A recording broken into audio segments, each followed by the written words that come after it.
Live. It's Danny Glover. It's October Red. It's Base the Kid. You know where it is. How you doing tonight, guys? All the better for seeing you. I don't know why bass is on mute though. No, no, I was making sure I didn't interrupt anything. All good. We're all here. Maestro, not sure where he's at the moment. Hopefully, he will jump in shortly. He might be doing a little bit of filming and some coaching and whatnot. Apologies, run a little bit late, ladies and gentlemen. We just figured out that there was an easier way to do it than running it through a different studio, but that's a whole nother drama, which we'll save for another time. But how is everyone? Yeah, man. All's well. All's good. I just got back. About several hours ago from Ipswich. I was up there for the TM14 Nelson's Nielsen boxing. boxing day. Okay, how Um, did that go? I was watching part of it on YouTube. I need to go back and check it for the Alicia Tierney fight. Yeah, it was on Fight Zone, weren't it? So yeah, it was a good show. Had some good prospects. Few people who are fighting for titles on the next show next month at the O2 Indigo, like Daniel Francis fighting for the Southern area. You've got P.A. Gordon. He's fighting for the English title next. And then obviously you saw Katie. She just won the Commonwealth Silver title last night as well. So yeah, they're putting on some good shows and some good prospects on there. Good stuff. And what about you, Red? How are you? All right, kind of similar to Danny, just coming back from Manchester after last night's show, which I'm sure that we'll go into. But I do need to apologise. The technical difficulties with Fight Fan Live is my fault. We are rectifying it, but I got to put my hands up. I kind of messed up that there. But thank you for joining us to all the listeners.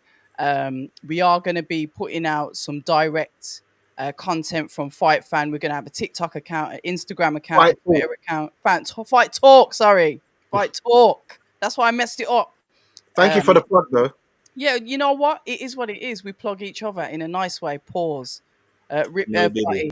Anyway, yeah, we're going to get back on it. But yeah, thank you very much for all of you joining in with us this evening. A good night in Manchester, though. I will say, Big Frank put on a wicked show. Everything, I wasn't bored once. It was brilliant. An absolute fantastic night. Do you know what you say that right? And that sounds great, but from everything that I see online, everyone is saying that actually no, that was one of the worst shows he's put on in a long time. Serious. Yeah, that's what I'm seeing Yeah, online. that's So what I've seen Oh, online as you well. know what? It's mad when you're there. It must be completely different when you're there because I had no complaints. I wasn't bored watching the fights there. Um, but I guess it looks different when you're at home. I No, do don't you know know. what it is? There's a mixture of things. One, because the Abdullah was it Masood? Yeah, I They thought thought he he won. got they thought he got robbed. Then I thought he won 100%. obviously Zach Parker. We'll get onto that. And then Okay, yeah, I missed that fight. yeah, I'm sure I know why. I was round the back. Oh, Yeah, I know. let's not do that. Let's not do that. Let's not. I know, in a Let's, clandestine location, but you know what? Let's not. let's not. Yeah. Let's keep it clean. Yes. uh, hold on, let me make sure that people aren't looking at that. So that's deleted. How do you join the live? You join the live in the chat. Is that DB? Is that DB1? You join it in the chat. We're not inviting anyone at the moment, so you have to listen to us rattle on to each other. Hopefully, that'll be entertaining enough for you. But it is. If it isn't, we have an open door policy. You can come and go as you please. Well, good Right. evening to you, DB. Okay, so hopefully So that yeah, should okay. where should we start then? We should Wherever you start want to at start, Danny. well, I think we should start on Friday. First, we should start at the the GBM Sports. I mean, look, Um, I'll be honest with you. I would basically breeze through that stuff because I don't really think much yeah, we're people. breezing through it. I I, remember it's I only one watched fight to Shakan. cover it. Obviously, I watched Shakan's fight for obvious reasons. Yeah, Hmm. that's the only one I watched on the card as well. So that's it'll just be that one, and that was and really it was a quick fight. Obviously, very surprising during. I'll go first. Very surprising during fight week to learn of, you know, Santos, well, a few things. Santos first being pulled by the French board brain scan. because he had a failed brain scan and a brain bleed and was unfit to box, because the build up was looking good. Obviously, we know Daniel uh, Blender Santos from his fight with Joshua Boatsi, We do indeed. former soldier. You know, he woke up and he was crying his eyes out and stuff like that. So I Concussed. thought, but he won the European title, and I thought, okay, this is going to be a good fight. So that fell through. Then I heard it was meant to be a Belgian guy, but then he couldn't get over here in time to weigh in. So then it ended up Okay. being a new opponent. And then during the week, Shakan Pitters, revealed the loss of his father, Colin Pitters, who was a former boxer. Went points with guys like Richie Woodall back in the day and stuff like that. So yeah, and the stuff he's been going through with his family, because it's not the first. No. Uh, his sister a few years ago as well. And I was surprised how he held it together. He didn't, very, very tough a fight week, but he thanked his family and his team for helping him, and covering him and stuff like that whilst he was training for the fight. And whilst he was in there, I could feel the pain, Yeah, man. because Yeah. I haven't seen him throw punches like that before. You could He's feel very aggressive. he wanted to like, when probably you went in the gym and he was someone teeing off on the bag, really like just vicious, just wanted to let the pain out, and that's what that opponent sustained, and hence he got him out of there in 2 rounds. The guy had only been stopped once in about 30 fights, and yeah, I think if it was Dos Santos in there, I think Shakan would have took him out as well. Maybe not as quick, but I could see he was really on a mission, because he spoke with his father that he was gonna, win that European title and bring it to him. And his dad said, "Yep." He showed him how to throw his first jab. So all those memories. He's a man on a mission. So I know he's gonna fight for it next. And is he as if he's got big you know big aspirations? So yeah, well done to Shakan, and yeah, kudos and condolences to the family and all the loved ones of friends and family. Yeah, I will concur with that about Shakan, because obviously I popped into his gym a couple of weeks ago and spoke with him, and obviously there was stuff going on in the background that I wasn't aware of, but he spoke about his father quite a lot, because his father was a boxer. He was speaking about his dad getting them all up in the morning before school to go running. That regimented kind of attitude. His father was a key part of his life, and Shakan talks about football was potentially his career, and that fell through. And then he wanted to become a boxer. It was his older brother Anwar Pitters that was, the boxer, the one that was supposed to like follow in the boxing footsteps, and he was in the army, a good, boxer in the army. And Shakan was determined he was going to do it. His dad was saying, "Oh, Anwar's the boxer," and Shakan's like, "No, I can do it as well." And Shakan won a few fights, and his dad was like, "You know what? You're actually quite good." And it was speaking to him, listening to that relationship that he had with his father. In hindsight now, it's more touching, because obviously there's a massive significance behind what he was saying. But even at the time, it was heartwarming listening to it, because you see how close he was to his father. So unfortunately, losing his dad and having to still, train. He didn't stop his training. I spoke to his personal trainer that does his strength and conditioning. He still carried on with it, totally focused, totally determined, because his dad says, "Go and get the title." The beautiful regalia that he had in memory of his father. And like you said, Danny, just went out there with Vim and took the geezer out. But even when he won, you could see the pain in his eyes, because it's like, I've won, but there was pain there, and it was quite sad, to see that emotion from him. But he's gonna go on to do great things. He's one of the kindest people that I've ever met. Even when I first started out, he suggested that, I can sponsor you, I can help you. Very, very kind gentleman. Lovely guy that Danny, I know he's been in with your cousin. He's also been in with Dan Aziz. He's been in with the British guys. And I just wish him nothing but the best, because he's a genuine soul. And I'm not just saying that because his dad has passed on. I'm saying that because that's who he is. So shout out to Shakan Pitters. Shout out to all of the fighters at Eastside Gym. All of the work that they've put in there with him. They've had him from basically get go. And we wish him all the best for his future. And he is fighting for the EBU. I think it's in March now. Maybe March the 8th, March the 7th. He will be fighting for that belt with a new opponent. So yeah, respect to Shakan Pitters. Yeah, no, look, I will echo those sentiments. Um, Obviously, the fight yesterday, on Friday, was what it was. We can't really look too much into that last minute opponent. So went from a 12 rounder to a 6 rounder. But yeah, he done his thing. Very sort of composed throughout all the interviews afterwards. I guess he Mm, didn't really let the overall emotions get to him. He, as you guys said, did look like he was punching harder than he usually does. So maybe that might be because he knew the person in front of him wasn't really about it in that sense. Maybe it was just a case of, you know what, this is what I have to do yeah, to basically start to, to dominate and win these fights. But look, it was a good performance from him for as little as it lasted. We go again in March or April, whenever that's going to take place. He can sort of stay in the gym, stay on weight. Doing a second weight cut shouldn't be too difficult for him. Also, I guess just a quick what's up to Shaquille Thompson as well, who main evented the card in the end against David Benitez, I think his name was. Won that fight in 4 rounds. Nothing major to talk about, but yeah, just want to highlight and give him his little bit of props on that GBM card as well. Yeah, I yeah. did see that fight as well. Yeah, good finish by Shaquille Thompson. I saw. Yeah, I did see that as well. That one.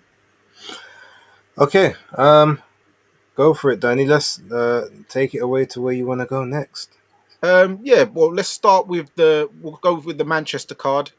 The well, yeah, let's start with the main event.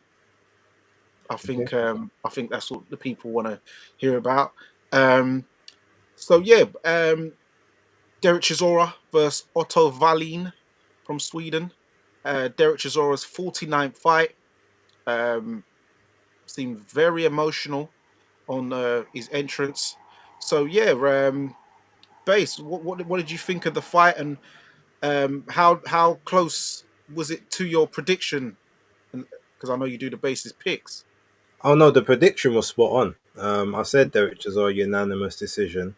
Um, I said like basically the whole first half of the fight would kind of be him, um, Oh wow, you called pretty it. much dominating, and Valine would be sort of, he'd maybe be hoping it'll go past sort of the first 5 or 6, then try to take over, or when Derek sort of starts to gas out a little bit, which is exactly what happened. But what I actually thought it was a 10 rounder because that's what it was being Same. billed as previously, and then I think immediately when it became a quote unquote an eliminator Yeah, for the IBF, it got changed to a 12. And I know I heard Derek saying that he wasn't happy about that initially.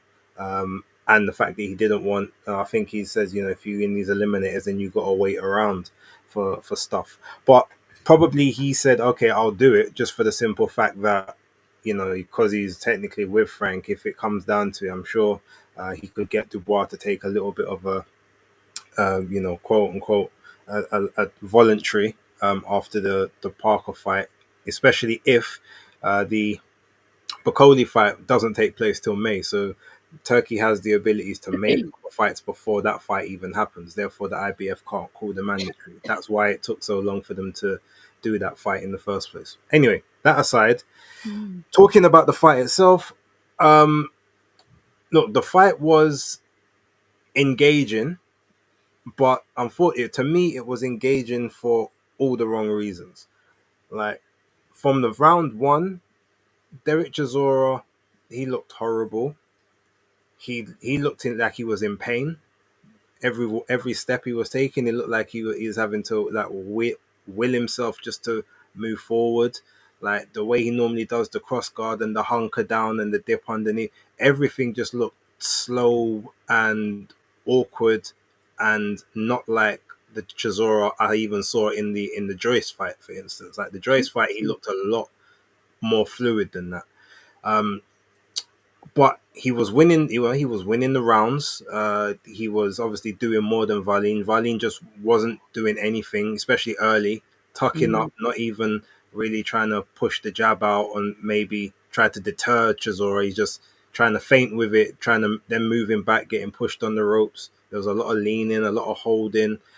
It didn't really pick up and catch fire, quote unquote, until about round 4, round 5, and that's where it almost kind of seemed like the old bones and the old joints of Chisora started to actually like lubricate and get into a bit more gear. He started to look a bit more intentful and forceful in his movement, but then all the movement just started to look like he had no equilibrium. It just looked like he was constantly off balance again, still Spot on. stumbling forward. It was just very clunky, and then that's where Valin sort of started to come into the fight.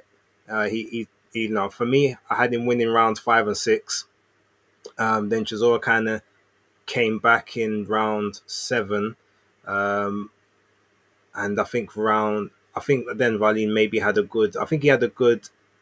3 No, rounds. Chisora was round 7. Valin, I think, had a decent. He was okay in 8, and he was winning. I think he was winning 7 or 8 until he got knocked down. Then it swung back to Chisora. Valin had a good 10 and 11, and then obviously he was started well in the 12th, but then knocked down again in the 12th and sort of took it away from him. So it was a case where he just wasn't doing enough with the lead hand to try and deter Chisora. But it played out whereas I thought Chisora would be front heavy in terms of the fight, and then start to kind of sort of more sit on the ropes towards the back, try to catch him with Yeah. singles, loopings, similar to like he did with the Joe Joyce fight. Win the earlier rounds and then sort of coast in the later ones, and then try to look for the Swing big it out. take him out. Mm. And that's kind of how I saw the fight ultimately. The first, not the first knockdown, the second knockdown, I do feel a little bit sorry for Valin, despite how like awful his performance and lackluster it was, and the fact he'll probably never get another proper opportunity now after putting in such a stinker. But that second knockdown was unfortunate because when you look at it, you see obviously he rides a couple of the shots, but then when he dips down, he does get punched on the back of the head. It's not to the side; it's right in the where the spine meets the skull, is basically where Chisora kind of caught him, a glancing shot, and ultimately that's what took his legs away, and that's how he ended up getting dropped for that second one. But it wouldn't really have made much difference. Like Chisora, all he had to do was not get knocked out to win the fight in that last round, and he did what he needed to do. I scored it 116, 110, same as one of the Okay. judges, and I was closer to him and the other one than the 114, 112 judge. I'm sure people spoke about that. I did look at that and I said, if you're looking at it, there was a round where I was gonna give to Valin, but I ended up just shading it over to Chisora. So that could technically have been that fifth round. Um, and then I don't know where you find the sixth one from, but it wasn't as awful a scorecard as people have. It was a bad scorecard because I don't trust it, but it wasn't as bad as people have made out compared to some of the other egregious scorecards we've seen in the sport. True. But yeah, that's all my thoughts of the fight. I was all for, and technically, if he wants to do it, I'm happy for him to do the 50. But after what I saw last night and just how much he regressed, even since the Joyce fight, I don't know. I think 50 is now a bit of it's a bit of a problem, especially with the choices that he put up in the ring after the fight. But yeah, It's funny that you say that though, Base, because in the post fight press conference, he said he had his ears went from I think round number 1 or round number 2. So you're spot on there. You said his equilibrium was off, his balance was off. He said from I think it was round 1 or round 2 in the post fight press conference, he says that Wallin popped his ears. So you're spot on with that. Like to say, he was absolutely all over the place. I'm just looking at some of the comments. Where what the first knockdown was so strange because Wallin obviously just went backwards and literally fell over himself. But when you like freeze frame it, and somebody put it up on X, it looks like he's just like sat in the air with his legs up. It's absolute. It was a crazy fight. There was a lot of backwards and forwards base. I can't really disagree with anything that you've said, except for Wallin just looked like he didn't want to. He just looked like he didn't want to be there, like he didn't want to engage. From ringside, it looked like Derek had hurt his or popped his nose early. Not that there was any blood, but you could see that Wallin kept on like breathing weird, or like he was trying to sniff through his nose to see if his nose was okay. So we know that he had that injury from when he fought Anthony Joshua. Has that filtered through to this? So, but I thought it was a good fight. Derek once again showed heart. No, he's not the most tidiest of fighters. He's not that compact, complete, beautiful boxer with that mixed in professional and amateur style. We're never going to get that from Derek. But I think he did a really good job. Maestro's in the chat. Maestro, where don't you want to jump in? He did a really good job with what he had and his face. I think he was cut in 3 places. I thought it was 1, but it was actually 3 places that he was actually cut in. There was a lot of emotion, like you said, leading into the fight. 49 fights. Yeah, he's going to go to 50, but he's adamant that he's not going to go past 50. He's like, this is it now. 50 is the last fight, and that's it. I'm walking away. But now he's implying that he wants it to be at Tottenham. He wants to be at home. He wants to fight at home with the British public. And shout out to Derek Chisora because he bought all the media. What's it, Five Guys burgers, those big burgers that you get from Five Guys. There must have been about 100 burgers that he gave to everybody at the end of a night when we didn't even think he was going to turn up for the post-fight press conference, but he did. Entertaining fighter. You can't deny what he's done for British boxing. He's definitely one of the characters that we won't forget. And it just goes to show you don't have to have that perfect winning record. You don't even need to be a world title holder to get the credit, you know, when it comes to British boxing. Because when we fall in love with you as a fighter, we'll back you to the very end. And you saw that with the crowd. The crowd was electric for him. And Derek gets the fans like that. So, yeah, I enjoyed it.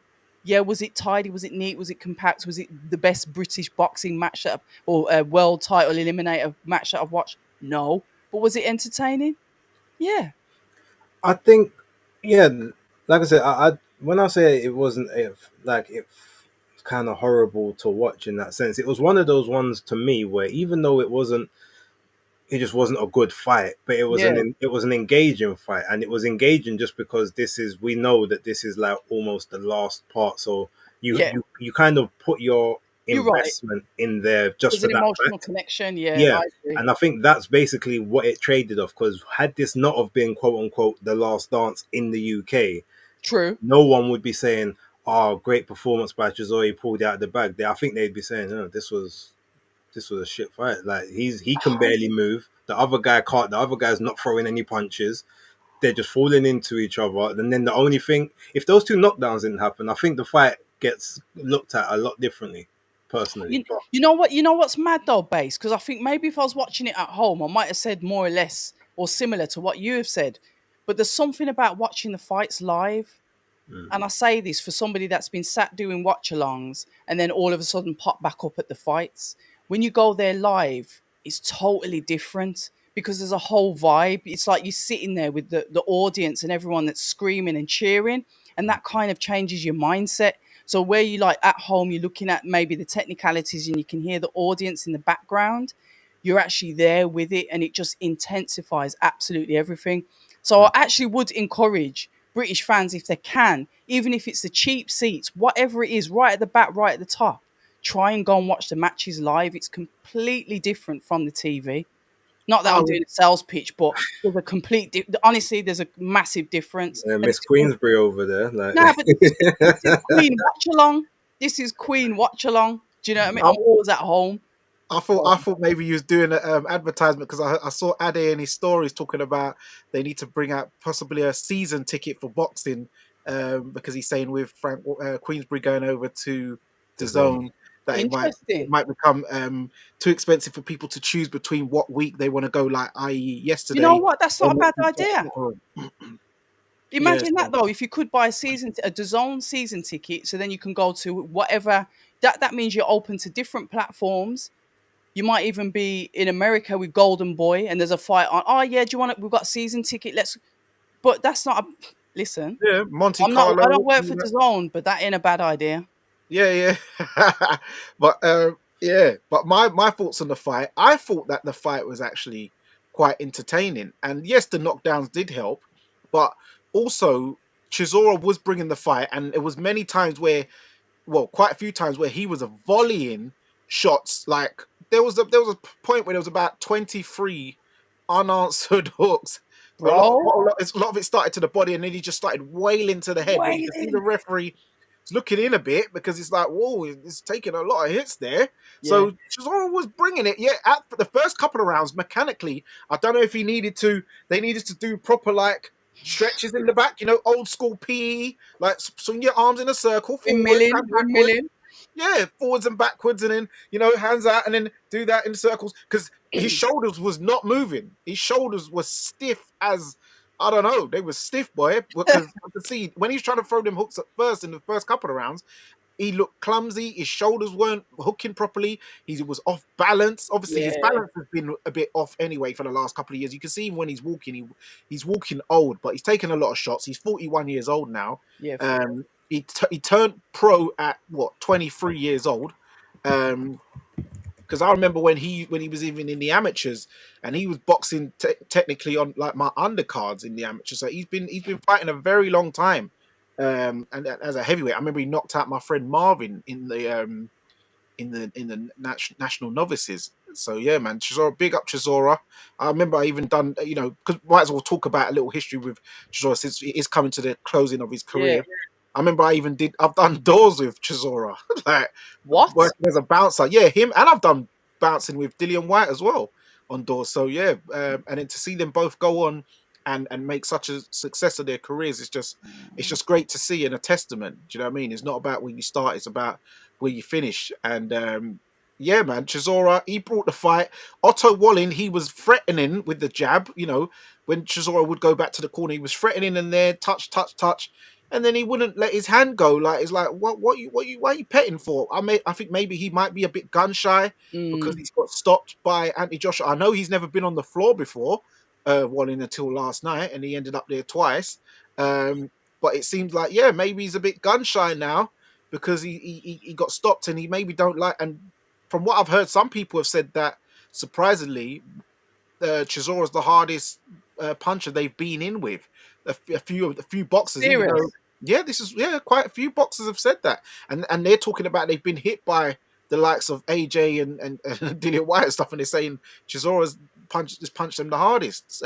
So sometimes, but when you do go through people's resumes, there's a lot of fighters that will say a certain somebody was the hardest puncher, yet on BoxRec paper. You wouldn't necessarily think that. I.e., Carl Froch said that Robin Reed was the hardest he's been hit before. Okay. Lennox Lewis says Shannon Briggs was the hardest punch he's ever taken. Well, that wasn't surprising. Yeah, because he had him running across the ring. But the thing is, what it is about the hardest punch, and sorry to jump in, like I think a lot of them said that, I think mechanically, because the way Chisora throws his punches, he throws his entire body into every shot. Whereas a lot of them, it's the hip, it's the arm, it's the shoulder straight in. But Chisora is everything. So even though he's not big enough, it doesn't really get the knockout. The punches themselves are a lot heavier because there's a lot more weight behind each individual punch. Agreed. So, yeah. Yeah, no, agreed. And because the way he throws it, it's like a street fight punch, almost, because it's when you're on road and and a civilian really just lamps you. So you can imagine him. Oh my God, I would not want to be in a dust out of him because he's putting everything in. So yeah, well that maybe that Uber boy he knew. Don't just allow it. Just pick up your 5 guys, deliver it, and just head to the next. Does he sound a bit crazy though, guys? I know, like I said, he's not been a world champion. I think did he win the Commonwealth? He won the European. European. He won the European once. He did get that, and he won the British. Would they even consider him as part of potential like a Hall of Fame, or is there a certain standard for that? And I know you guys would probably laugh me into the mud. No. but Um, he has done a lot for British boxing. he has, but he wouldn't get into an international Hall of Fame because Right. he Okay. hasn't done enough from an accolades or I Okay. think maybe a cultural standpoint in that sense. However, Yeah, He'd get into the British Boxing Hall of Fame for if sure. there was one, yeah. Yeah, okay. because someone like even Harold Graham, who didn't win a world title, Hmm. Yeah. who they say is the best boxer to never win a world title, and he came close until he met the Hawk. Well, the Hawk just iced him once. He I was so remember ahead that on the card, fight. and Remember the Smith, Hawk with one eye as well. That's what makes yeah, it with crazy. one eye, the one-eyed Hawk. Um, I love getting licked him. educated by you guys. Yeah, what's it? Julian Jackson Jackson. licked him with the hook, and he was out before he hit the floor, boy. Man, he's got that plantation power from Oh my St. days. You had to quiz Thomas in the me. Virgin Islands, man. But yeah, no, big up to Chisora. I Yeah, thought the big him up. fight was good. Yes. I thought the fight was decent. What But yeah, about MBE or something like that? Do you think he should be put forward for something like that? Because he's like, well, make he Britain wants, great he again. wants to get political Probably, now. I don't think they would because Serious. he's got too much in his past. He's got a That bit is, of vim yeah, behind. like they like people that act and are all kind of prim and proper. He's very much not like that, and he says a lot of things that aren't in keeping with the embassy as such. So yeah, I don't know if he would get that accolade. Yeah, Mm, he's been to law school before a couple of times, and okay. also when you're shouting on TV, I will physically bun you. You know, Hmm. um, that's not really going to get Hey, you it's an accolade. emotion. Yeah, I But you know, know but what? He is a really. I know people don't get to see this side of him, and I was a bit skeptical of him because obviously you see him and he's quite an aggy character, and he can flip as he does.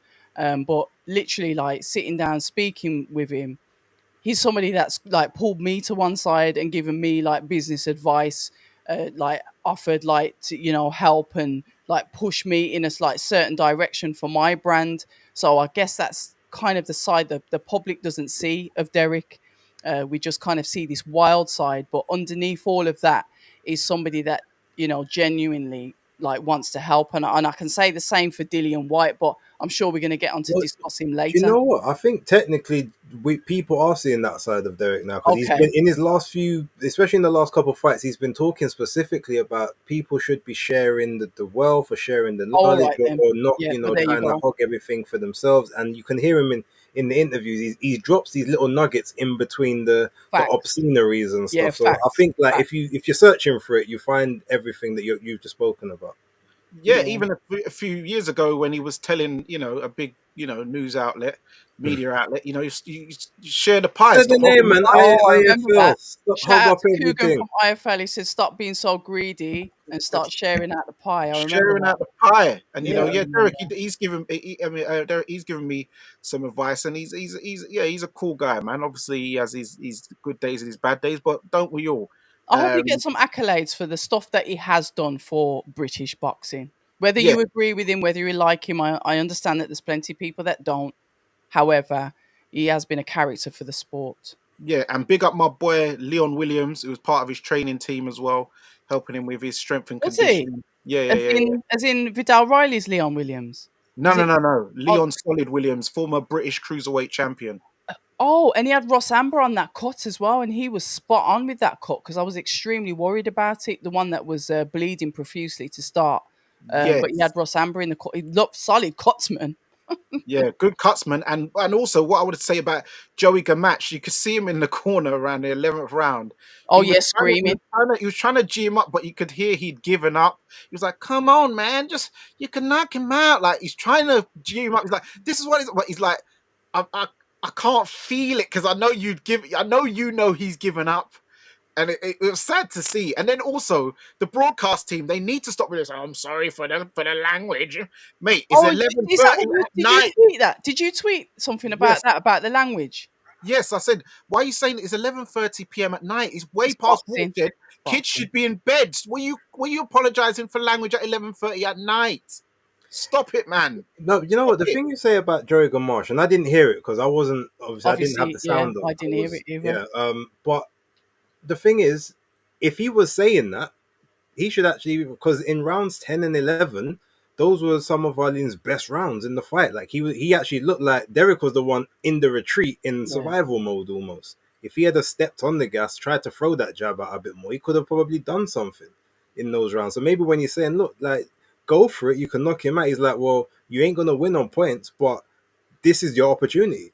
So If Yeah, you he see, to tried. be fair, if you see, just said a good comment there, is for the advertisers that most likely that they'll apologise because you know, essentially sponsorships, etc., corporate industries. I understand that. Oh, fair enough. But I just think it's unnecessary at 11:30 at night. Uh, But yeah, we've anything got else on the fight? I was literally, I was Joshua. about It's to my message him, fault. but yeah, yeah, Joshua, it's my fault. I kind of like messed up the channel accidentally, but we don't worry, it's going to be back in it full will be back. effect Yes.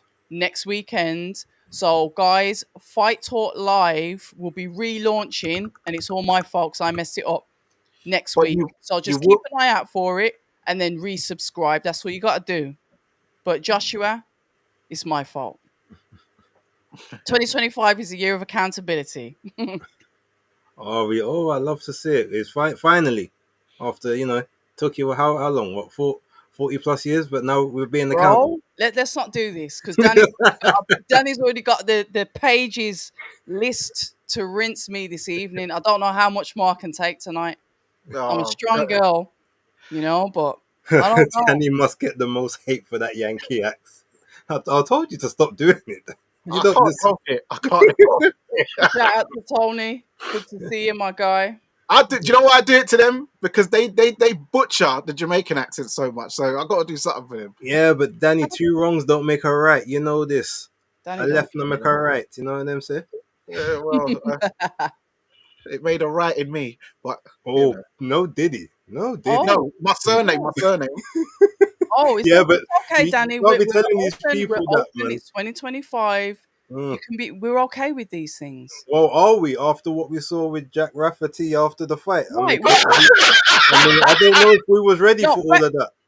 Boxing Beats and Rhymes put something up on Twitter, You but didn't. You was in the chat. You was in. He was full on like I didn't. Snogging. lipsing man in the Are changing you room. telling me the truth? They were Yes, snogging. They were yes. snogging. I lie, I tell Every you. man in that was I getting swear. full on planted for seconds. I was horrified. I'm like, Yeah, what is he this? went in for This the is other. He went nonsense. in for seconds. I saw that. Yeah, yes, it Really? was. It was not for. It was No, not. they actually. Yes, like Oh, full okay. on. Listen, it was X-rated. That one I get my knee excited. Yeah, no Did he get you excitement there. excited? Just shock. No, That was just shock. We never expect to see that. Okay, well, it's 2025, guys, and we are moving forward. Are we going to move down the list? Because I think we've given Chisora his, well-deserved accolades. and Fight number flowers. 50. I don't care what anyone says. It has to be Dillian White for me. I don't care. I know somebody's put, if he fights Usyk again, he'll beat him. So shout out to whoever put that in the comments. That was further up. Mm-hmm. But me, it's the nostalgia with him and Dillian White. Maybe I need to just get over it and move on. But guys, No, what you you know saying? what? Look, it's one of the options. But to me personally, I I was wrestling with it. Yes, I was like, okay, look. So you got Dillian White. You've potentially got Deontay Wilder if he comes back and does anything. Although I That's would, AJ, that is. I've That's been AJ picking, fight. I've been picking Chisora to beat Deontay Wilder for like the last 4 years, Mm-hmm. and everyone used to like crazy. You man, you're crazy. You etc. etc. All of a sudden, after 2023, now everyone else, that could be the fight for Derek. So I'm like, okay, cool. So, you lot late to the party, but it's fine. So there's him. There is White. Yeah. There's the possible Ngannou thing, which they've been talking about, especially if it's the fight in Africa. But to me, I said this based on the current landscape. I think he should go for Kubrat Pulev next. He should, because he's You 1-1 reckon? with Pulev. Yeah, Dillian White's beat him twice. If he wins that fight, okay, he got a win back, but he still lost the trilogy. He lost the trilogy to Tyson Fury. Joseph Parker, he's in a technical trilogy with. He would lose that one as well. He's 1-1 with Pulev. That's technically a trilogy that he can still win. Plus, he can get a version of a world title, even though it's not Version. Mm. it's not the full title, but they will promote it to high heaven that it's the WBA world title. Fair Chisora's enough. last title shot in his last ever fight. And Can this he is win what the I'm saying. title? Is it marketable like that, Yeah. base? You So think you could do that? they could Yes. do all that, and he Okay. he I play on never it even thought of that. again. It will be the regular, but to the people outside of the actual boxing world, they will look at it. They will just, oh, he's a world champion now. That's what they'll see. Mm. So all of that to me plays the best, and it's the most intrigue because it's a chance to get a trilogy actually won, to get that over the line, fight for another version of a title and potentially win it and win the world title in your last ever fight. Like that's that's sort of the stuff of Hollywood movies. They could they could put that narrative behind it. So that would be who I would choose. Okay. What about you, Danny? What do you think? Well, I wanted to see him fight, do his last fight in Zimbabwe in Africa. But it seems like Zimbabwe. he's not gonna. He wants to do a Tottenham thing. He's staying home, but he was born in Zimbabwe, so his home exactly. I know he's campaigning for the what's it reform, and he's wearing MAGA hats. I know this ain't a MAGA hat. It's Let's Go Champ, by the way. So yeah, he's getting really political. But I'd rather him just do the thing in Africa, a softer touch. I don't think he's interested. But yeah, but he's taking so many shots. It's just sometimes it does get hard to watch. Like it's gonna catch up with him later on in life, And it's Yeah, 100%. so I don't. That's why I don't. All this taking big shots of AJ and big shots of this person. I don't think it's necessary. Just maybe doing an Ngannou one in Africa. I think that's safe enough. Or if as a good point Base said, I didn't even think of that one. Pulev, you could do that in Yeah, Africa. that was like so random, but the Yeah, way he told it makes yeah, sense. yeah, take him to Africa because I know people was really pushing for Moses Itoma to get that Pulev one, so that Who way they left can fight, yeah. scream that he beats Mike Tyson's record, even though he doesn't. So yeah, I know they'll pump this WBA. Well, you know how they get behind it. They'll really pump it. Mm. Yeah, so that sounds like a good idea. But either one, Ngannou or Pulev, and take it to Zimbabwe. Yeah, if he's just put in the comments there, and I know if he's watched the Seconds Out interview with Radio Raheem. If you haven't, guys, go and have a watch because it is a very interesting conversation that Radio Raheem has with him. Chisora wore a reform hat and complained about colonizers. He's been as finessing reform for the mullah. But go and watch the interview. It's very, very interesting because Radio Raheem actually questions why he does what he does and then further questions him on his answers. So I won't spoil it. Go and watch it. Seconds Out. Shout out to Radio Raheem. Yeah, I watched it. It was a very good interview. Very good interview. I'll check it out after this. Yeah. Listen, yeah, it was one that I actually sat down and thought, interesting. Yeah, no, it was good. But yeah, so moving down the card. Moving down. Coleman? Yeah, but that was what, Mr. Zach Parker? No, No, it's Nathan Heaney. Oh, Nathan Heaney. Yeah, I only saw the highlights of it because Did obviously because remember I was at the show, the other show, yeah. the Nielsen's boxing fight was clashing a bit. So yeah, I saw the highlights and yeah, Nathan Heaney, the entrance, man, surely they're going to use some of those clips for some promo advertising for certain channels because he was like they was getting all the best camera shots of him. Like it was looking really good, like really good entrance, and the lighting was spot on. And the crowd was really behind it. And then yeah, he was throwing his jab out at first, and then all of a sudden I saw because it was highlights, so I'm not sure how the whole fight went, but then I just saw the guy just start mashing him up, and he just got stopped. I'm like, oh, that's two now. That's not good, is it? I don't know if his punch resistance is going. I don't know if surely he's not the hunger's going because he looked in shape. He's always in shape. Yeah, so I don't know what happened there. Being in shape don't win your fights. Yeah, I know. But as I always say, there's built for show and there's built to go. Oh, Danny, you are hot tonight. I mean, look. We're not going to talk about Anthony Yard sitting ringside with Frank Warren. We're going to get to that. But anyway, no, but okay, that's funny. Just what's funny about them two sitting ringside. Obviously, Frank was sitting next to like straightforward, and then all of a sudden, the next time you see them together, no, Frank's moved Joe Joyce next to him instead, and he's on the other side. And I'm like, oh, that looks curious. Like that's not where you were seated before. Interesting. But no, look, he need. I mean, look. To be fair, let's maybe look at it for where it actually is.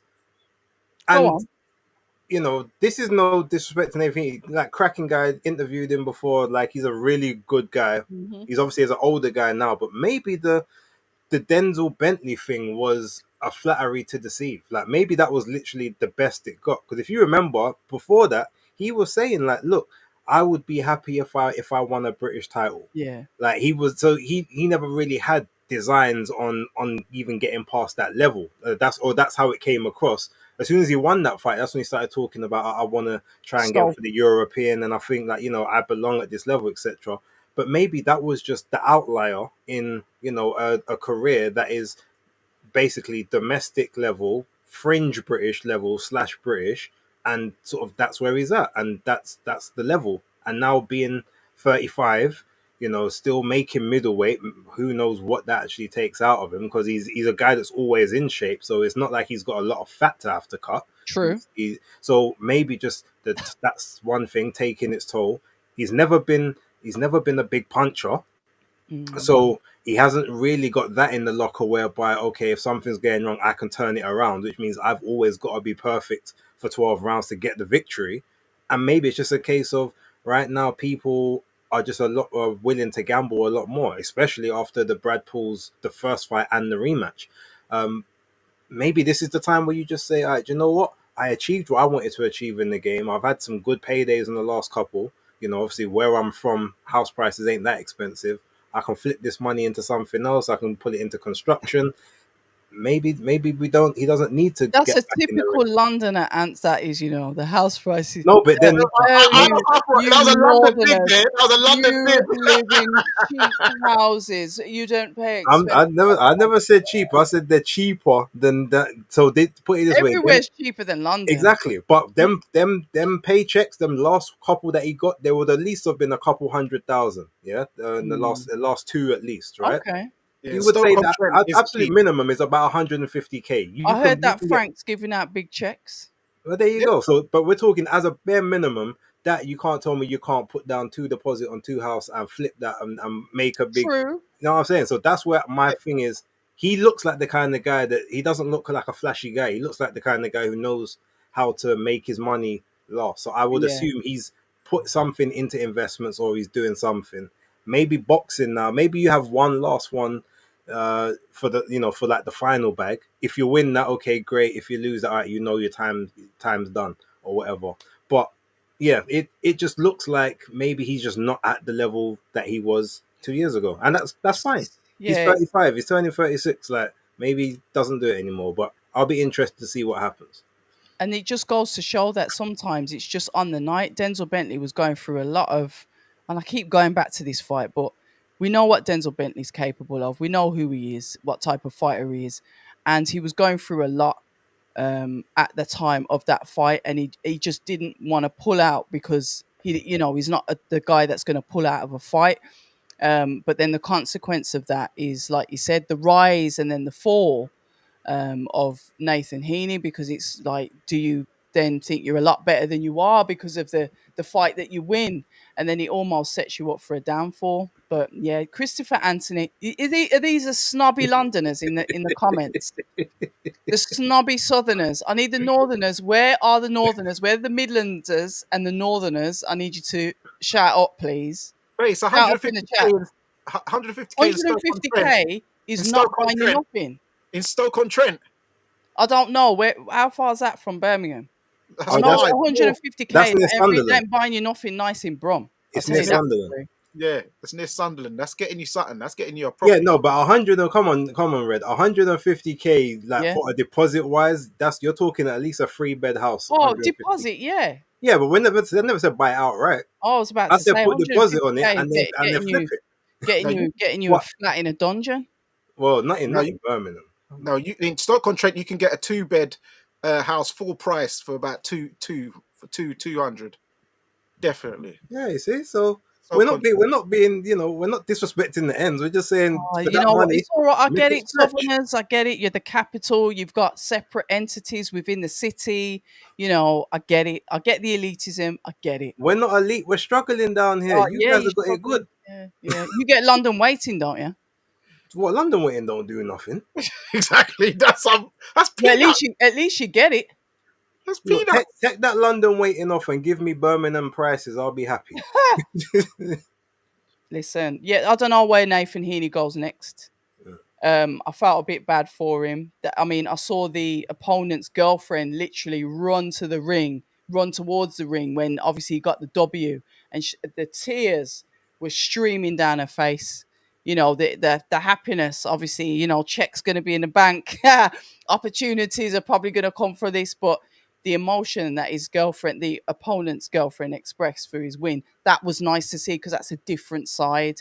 Yeah. I'm not sure where his opponent was from. That's what I was going to ask you. Where's he Is from? he Brazilian? Sofiane Carty. No, he's I think he's French. Yeah, Sofiane Carty. He's French. Okay, he might be like Algerian French then, or something. okay. But the happiness, the delight, from like his missus was like, yeah, that was nice to see. I saw the other side of it because I was in the away corner. Okay, yeah, man. I mean, look, Uh, yeah, with regards to that, outside of obviously the whole fight, like the way you said that you saw the highlights, Danny, is pretty much the way the fight took place. Like first 2 rounds, like Heaney was doing very well behind the jab. He was trying to be a bit more forceful with the backhand as well. But Mm. you could see in Carty's face that he just wasn't really, like, nothing really bothered him. And then No, it's it didn't. Yeah, and yeah. then it became a point where he started looking and saying, "All right, you're throwing these shots, like, fine, I don't want to get hit, but I'm okay with this. But all right, let's see what you do when I try and time you." And he And was that's basically, he was missing a lot of the backhands. He was missing a lot of the power shots to start off with, but he was jabbing with oh, Heaney and he was beating him to the jab. yeah, And that's where Heaney was starting to get crumble. disturbed and frustrated, because Mm, obviously he's launching into the jab. He's getting hit with the jab as he's launching in. yeah. That's what busted up the nose, and I saw the blood from the nose coming before everyone else did in that second round where it started, and they didn't. I know no one was Okay, I really didn't notice talking it in about it. round two. Yeah. No one was really talking about it until towards the end of round 3 when it started to stream down the mustache. But I noticed it from early, and as soon as the blood started coming out of his nose, that's when everything was starting to fall apart. And then when he realized that, Sofiane, who's not even a puncher himself, 7 KOs in 18 Oh fights. wow. But when he started to kind of let those shots go and they were catching, Heaney didn't really have the answer to it. Also, Mhm. another criminal thing that Heaney was doing, and obviously he must have thought, he did it against Brad Pauls in both fights, which cost him. He did it towards the end of the Denzel Bentley fight, which started to look like it was costing him. He was carrying his hands too low. His hands were always here, like in his chest. So it's It's like, no, open, you've got to, it's got to be at least one of them's got to be protecting yeah, something. like they're both here. So when he's Mm, trying to jab and he's jabbing here, but this hand's down here, so yeah. you're getting caught with a jab. You can't block anything. So yeah, look, fundamental errors on his part. Maybe that's just how he feels comfortable fighting, but it didn't work. But I wanna shout out Carty for the composure and for being able, for knowing when when he had his guy hurt. And it's funny when he actually got the first knockdown, Mm, um, when he obviously, so you see, obviously he punches with Heaney again. So you like hook him with a hook or punch with a punch. You see the gum shield come out, and you see it drop, and then you see Heaney start to look. But as he's looking down for it, he gets caught right oh, on the side, right just underneath the ear, right in the neck. gone, mate. And you can then see his, in the slow motion, because you probably won't see this in the crowd, but you see the slow motion, his eyes, like, they widen, Oh and dear. then all of a sudden there's the delayed reaction, and then he starts to Drop. wobble around Yeah. after, and then Carty just sees him, he's after him, and the ref sees the gum shield, but he's like, well, I can't stop this now. And What do I choose? yeah, but then the funny thing is, it's like he catches a couple thumps, but then Carty is actually falling in and smothering himself. But then he actually like knocks into Heaney and bumps him over. But it's like you can't, it was still, even though he pushed him down, the punches beforehand were reeling him anyway, so it had to be a knockdown. And it's Yeah. only lucky, obviously, he got the gum shield afterwards. His corner took they took as much time as they could trying to wash Well, that gum shield, make sure there's no grit, tactics. no nothing else. Yeah, but it didn't help. But yeah, by There any was too means much time necessary, left in the I round. guess. Didn't help. Mm. So, but that was fun. It was a fun ending to the fight. Yeah, yeah. So moving on down. What was the one after before that? That was that. Jack Rafferty and Reese McMillan was the one before that. That was Okay. good. That was kind of open and shut though for me. Yeah, I didn't see that one. So yeah. yeah. Basically, if I can summarize it so that we don't spend too much time because we got some juicy across the pond stuff to talk about. It was basically a fight where McMillan sort of had decent fundamentals, but he just didn't have anything to deter Rafferty from imposing his will. He would make some good combinations, good flurries, but he was always fighting against the tide, and he had no real way to affect the fight. So when it got to like rounds 5 and 6, and he's 6 rounds down, and like now the punches are starting to take more of their toll, and his punches aren't generating any response back or any sort of any reaction. It was just one way. Probably the corner should have pulled him out at the end of the 6th round. Instead, they let him go out for the 7th, but he ended up, taking the battering in the 7th, and they threw in the towel anyway. So it was one of those ones. He acquitted himself while he tried, but he knew basically. I think he knew after the 2nd round that there's not really anything I can do to turn this fight around. Yeah, look, Christopher Anthony's put something good in the chat there. Even though you're a southerner, stuck up southerner. Good evening, Christopher. Jack Rafferty looks quite good. I'm not going to lie. It's the first time I've seen him. Too much gas on Azim and Dalton Smith. Interesting. I mean, look, there were some things that I saw in the fight, and again, this might be maybe just because he didn't respect his opponent. You never know, but he did have tendencies. He was getting caught with shots that I wouldn't expect him to get caught with based on the amount of pro fights he's had. But that also being said, I haven't seen the quality of all the fights. I've only seen about 2 or 3 of his fights. Yeah, same. But I thought that he would have been a bit more precise in those earlier in like the first 2 rounds. Obviously, he got into that groove, but he was always there to get counterpunched, well, which I was noticing. Part of that is obviously being aggressive and committing, so I get that. But there were shots he got hit with that I've not yet seen Azim or Dalton Smith get hit with at any level. So that's just why I say, okay, you might be towards the bottom run of that totem pole, but also if you bear in mind he's had double the amount of fights of both of those guys. So maybe that's where you see the cap and the ceiling plays out. But he might be one of those upper level British guys or them fringe European guys. That might be where his ceiling lies. I don't know. But he's a fun fighter to watch. So yeah, definitely. Give him that. Yeah, definitely. I think the Masood fight is that the Masood and Miller. Is it Miller? Well, put it this way, October. I think Zach Parker was the fight before that. Oh, sorry. What I will say is I saw bits and pieces of that fight, but from Rafferty, that's the only part of the show I started watching. So anything else, you're gonna have to talk about. Yeah, we'll move on from that. There's plenty of other things that are on the fly that we can talk about. I had the privilege of catching up with the lovely Dillian White. Wasn't really letting much go, as we've obviously heard some rumours. That was, I must say, first reported by Fight Fan TV. So shout out to Danny and the Fight Fan TV crew that put up potential announcements that's coming on Monday. Major press conference. Obviously, I don't know anything about that. We'll just have to wait and see while Guan. But Dillian White was there. He was with Joel Joyce. Interesting. And I spoke to a young light heavyweight that signed, I think, with Frank Warren, and he's been appearing on some of the Box Nation shows. Elliot Elimasi, make sure I pronounce his name right. That was a good conversation as well. So yeah, I was kind of like in and out for the rest of the fight. So I was trying to get some work done round the back. So there was a couple of fights that I missed. Okay. Don't choke, Danny. Just doing what I do. You're making it too easy, October. Please. No, I'm not. I'm just. Carry on. Carry on. There's plenty of other things. Carry on. The Carry on. thumbnails base. Rescue me. What else is on the thumbnails? Because I'm not letting Danny bury me tonight. Okay, well, look, let's talk about obviously the big news of the week. It was on, then it was off, then it's on with more details. So we're Mm. looking at we've got Canelo Alvarez officially with Riyadh season now signed the 4-fight deal. Yep. First of which will take place in May. And it will be in the Kingdom of Riyadh, with only one of those fights being outside the kingdom, the one in September. Then the following 2 fights will be back in Riyadh season. Um, right at the last minute, when everyone believed that Canelo versus Jake Paul would be taking place in Imagine. May instead, and then obviously he would start his Riyadh deal after that. Then we got reports that maybe Turkey Al Sheikh was not happy at having this Jake Paul He foolish hates that fight stuff. and this YouTube Yep. fight instead of the big fight of the year, etc.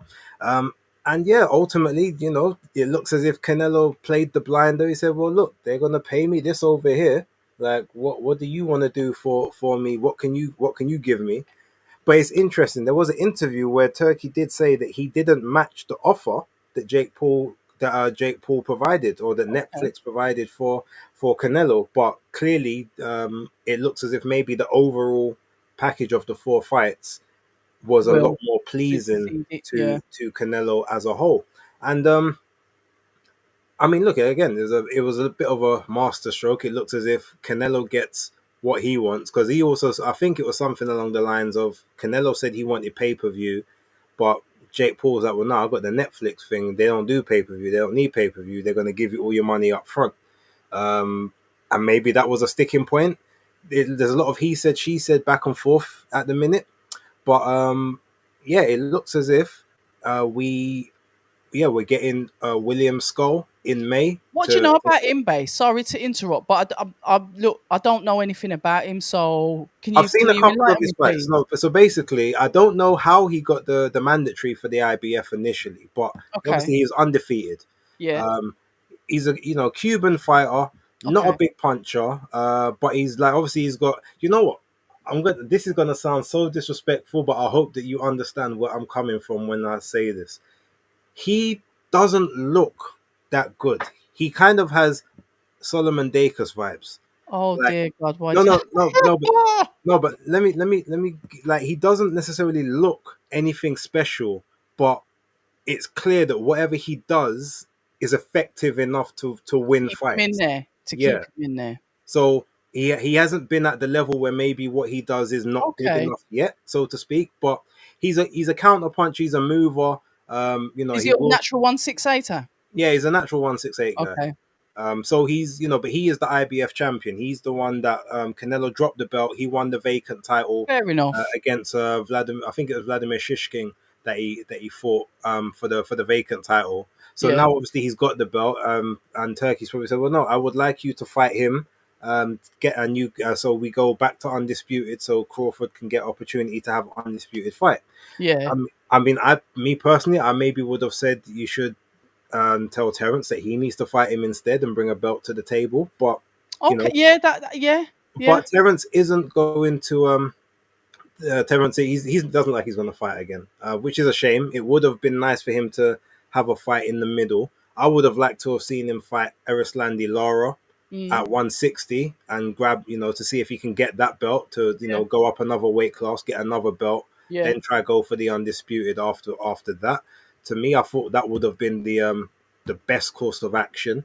But he wants to seal it out. But ultimately, if he can take the opportunity for all 4 belts, I guess that's what he's going to do. But yeah, look, Danny, what's your thoughts on obviously the whole thing with Turkey, Canelo, Jake Paul, obviously seething at the deception, I like and that. He hasn't I know tweeted though, has he? Has he um, tweeted about it? who Jake Paul. Yeah. Yeah, no, he's put up I think it's an Instagram video, but he roasted him for like a good minute. He talked about Serious. there's a bout agreement that Canelo signed after Canelo said, "Oh, I'll never fight. I ain't fighting no YouTubers." He's like, "Well, look, your signature's on this contract. You was ready to fight me," but he called him a mercenary, which is funny because I called him a mercenary in one of my other videos. I said, in the best possible way, he's literally just a mercenary for hire at this point in his stage. Yeah. Who's paying me the most money? Who's paying me the Yeah, most? let's Yeah. get it. and I can't. I'm not hating on it, but it's just the Jake Paul video was funny, and he said, "Oh, get that herpes sorted on your lip as well." You Jesus punta. Lord. Covered Yeah, that. yeah. And he Seriously? zoomed in. And he zoomed in. He Oh, zoomed in, come and then he goes. on, man. He was calling him a punta. The thing is, I actually learned what that word meant. Not punta, punta. Yeah, punta. When I Fruit is learned a that, what that slot, meant. isn't it? Huh? No, Bitch. But Yeah, I learned that when I okay. watched the film Death Warrant with the Sandman back in the day with Jean-Claude Van Damme, when the guy cornered him in the prison in the laundry section, and he had to mash up two of the brothers. But yeah, Where would you yeah, rather, a coleslaw on your lip or somewhere else? mate, I don't know. But listen, first of all, let's talk about yeah. Shout out to myself, busting the exclusive. Um, Make sure, guys, you check out October Red's interview with Elliot. Main event, Ellie Massey. Great interview. Um, Great interaction and chemistry. Enough skin in teeth. Yeah, they've talked about the light heavyweight division. Um, He was actually oh, quite interesting to speak to. yeah, he had a lot of, he's seen a lot of background of your videos. Yeah, so yeah, it was a very good interview, guys. Make sure you check it out. Yes, and let us know what you think in the comment section. Go into the comment section of the video and let everyone know. There's a new sheriff in town. For the so back to Canelo. Yeah, back to Um, Canelo. to Canelo, it's good Because that he's. YouTube's here forever. So why are you doing this? I don't know. I don't know. For a fight deal with Canelo, he is. I knew that it was a hoax when they said the Terence Crawford fight was off. But what it is, this is what happens when people want to be first too much. I knew because where else was Terence going to go? What else was Canelo really going to do in September and May? So I knew Crawford was going to be on one of them. Obviously, I didn't know William Skull was going to be in it, but hey, it is what it is. And William Skull, yeah, he's not aerodynamic. I wouldn't say he's like. So I know what you mean, based when you're saying Solomon Dakers vibes, but he is a lot. But he is a lot better fighter though than Solomon Dakers. Yeah, I'm not saying he's on the. He's a Man, better level, you but lot he are there just burying the he, brother. He's catching no, strays. no. But it's just Catching no. I strays just for mean it. nothing. He He's doesn't he non-aggressive, doesn't look like he non-aggressive. does that much well. But what he does, you can kind of see. You can't really see why it works, but Could you find a clearly it works for non-Birmingham him. fighter that you could like associate? Well, no, associate? because Solomon's just the perfect. He's the perfect example Oh for wow. this. Unfortunately, You lot are just disgusting. Wait, listen. I'm trying to find a non-aggressive Londoner. I'm trying to think of one. It'll Oh, get so to what me. you saying that from man from up north a week? No, I'm not saying that. I'm not saying that at all. yeah, I didn't say that at all. No, I didn't say You're that at all. interpreting that. Because That's there's man maybe up north who definitely. something that you got to discuss with your Nah. therapist. I don't think But so. but but Lyndon Arthur's non-aggressive too. So I don't know. Maybe I don't know. Yo, stop this rubbish, man. I don't know. But maybe there is guys up north who are about it, like Pat Right, Barrett. right. Do you know who might be? So you know who might be a Go on, then. slightly a lesser comparison in terms of weight. Sorry, Go Danny. on. Oh shit, what's his name? He was at the GBM show. The former 168. He's gone to 175 now. Got knocked out against Steve Woodall. Oh, Lerone Richards. LaRon Richards, yeah. Oh, Yeah, yeah, yeah. oh, That's yeah, Yeah, yeah, yeah. yeah. Hot cross LaRon, him and buns, brother. LaRon could be very similar in the way, like they don't. And to be fair, that makes sense because them two have been compared to each other as well. So take LeRon Richards there. Let my man catch some strays. Okay, yeah. So LaRon is there, the 168 version of or the 175 version of William Skull. We'll keep Dacus out of that for now. But yeah, that's a comparison. He doesn't look the greatest, but whatever he does seems to work well. Sorry, Danny, go for it. Yeah. So the 4-fight deal next year. I know people are talking about maybe the last fight being David Benavidez. I don't know. I don't think that will probably happen because David will fight a couple of fights and then he will never be able to make 168 again. Ever. Nah. So that would be gone if it wasn't done this. If it's not done this year, is toast. And I think Benavidez has got his sights set on being a 175 champion. Better be Yeah. with or whatever. So yeah, just that talk scrap now. So you won't Base really it, hear haven't me. it? He's going to cruiserweight. I'm telling you, he's not sticking around at 175. We'll see. We'll see. Let's just wait and see. All right. With Jake Don't bust Paul, it. I know Jake Oh Paul my is. God, Maestro's here. Hold on, where is he? Let's get him in. Yeah, I know that Jake Paul's fuming Good evening. He was calling, he's calling him names. Then he did the next video where he was doing this kind of salsa cha-cha dance. See, I didn't see none of this. He did the cha-cha well though. He did the cha-cha moves well. I'll give him that.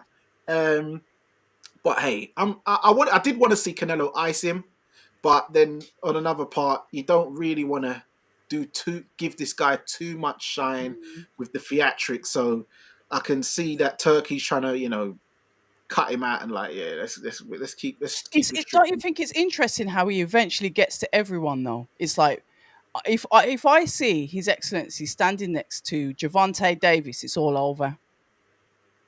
Because it's like he just gets to everybody. So if I see Javante Davis there, I know that's it. He can get to anyone. Yeah, that's the last piece. So absolutely. Yeah. So yeah, that's my take on it. Maestro, talk to us, man. Talk to us about Canelo, Turkey, Jake Paul. I actually wanted to know from the panel, should Skepta have spit some bars last night for Derek Chisora? Derek wouldn't have paid him. Yeah, I thought he was put on the spot a little bit on that. When I called Danny after the fight,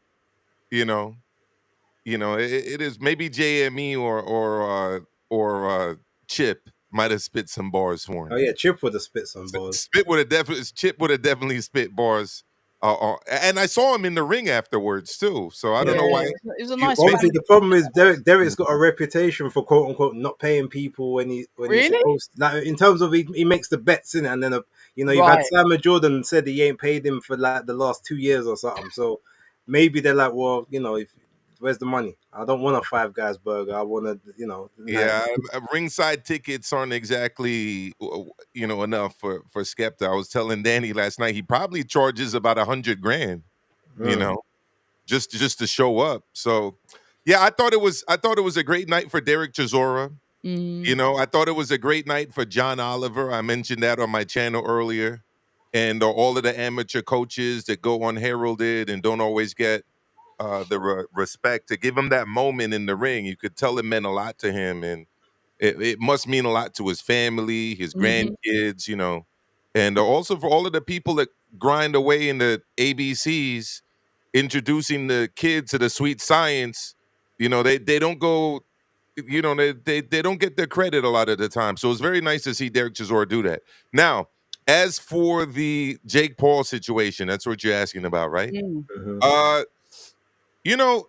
I'm not as harsh and as critical about Jake Paul as some of the others. I mean, he's still got the tag of a YouTube boxer or of a Disney Channel kid. I don't think that's ever going to go, but you know what, though? He's not. I think he's definitely above the level of what's that league called? No, I agree. But the tag's there, Misfits. Yeah, he's above that level. At the end of the day, he fought Tommy Fury, real fighter, right? He fought Andre August, real fighter. I'm not saying they're great fighters, but they're real fighters. What was he fought this guy, Ryan Borland, also a real fighter. So that's 3 legit, real professional fights. Now it's mixed in there with almost 60-year-old Mike Tyson and an almost 50-year-old Anderlei Silva and a bunch of other MMA guys, but he's at least a 3-0. No, not 3-0. What would that be? It would be 2-1. 2-1 in actual pro fight, sanctioned fights with legit boxers. Now, is that enough of a resume to earn him a shot at Canelo? Obviously not, but what he was bringing to the table was money, Netflix, you know what I mean? A lot of fan interest. And as much as we'd love to see Canelo against Beterbiev, Canelo against David Benavidez, Canelo against Bivol maybe in a rematch, none of those fights are as big as Canelo versus Jake Paul.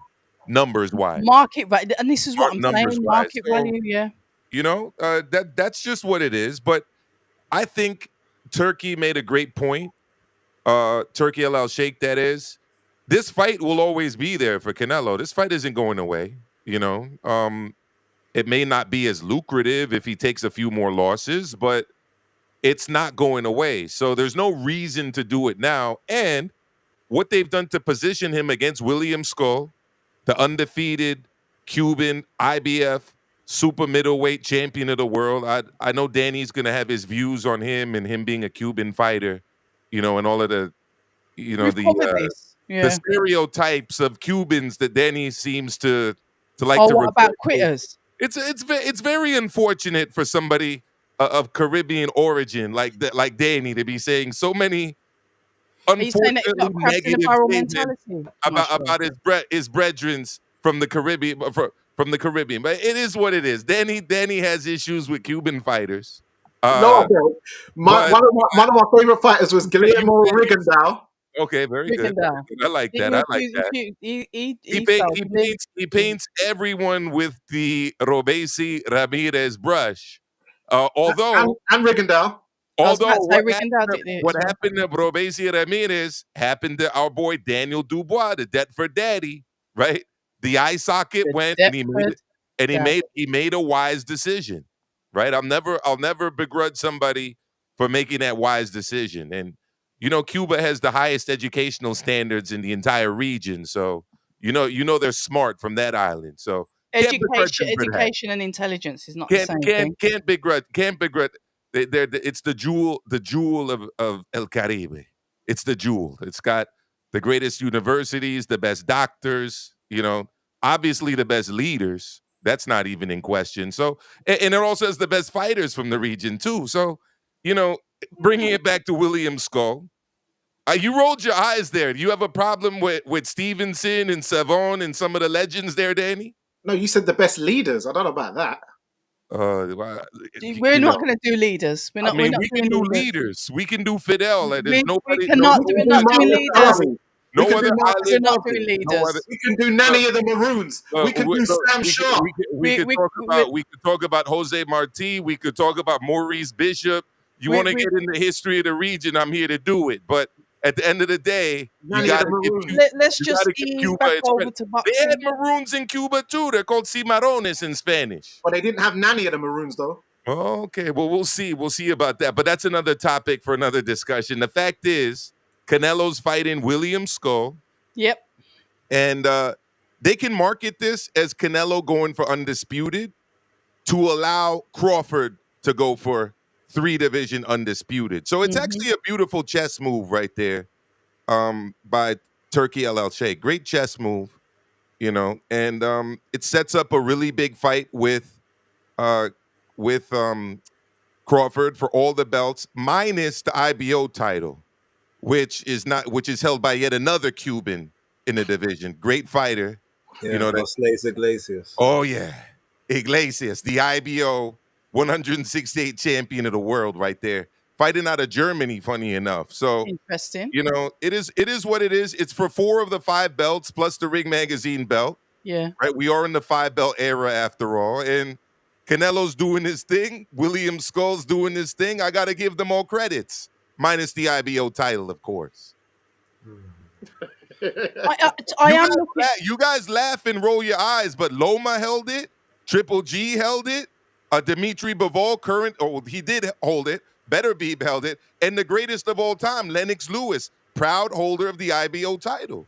Not by itself. I keep telling you, it's a good accompaniment belt. You can't hold it solo and say it's anything special. It's an accompanying belt. Yeah, I mean, they said that about the WBO title too. Don't forget that. Yeah, until it got recognized. But why did it get recognized? It got recognized because Oscar, right, taking the title from Felix Sturm and then getting unified by B-Hop. And then they voted it. And then they voted it in to be a part of the. Yeah, well, I voted Lennox in. I voted the IBO title in.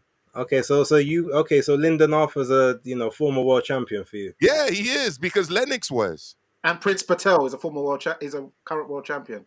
Well, I gotta give, if he held the title, Prince Patel, he's a former IBO world champion. Yes. And Chris Eubank Jr. Chris Eubank Jr. IBO world titleist.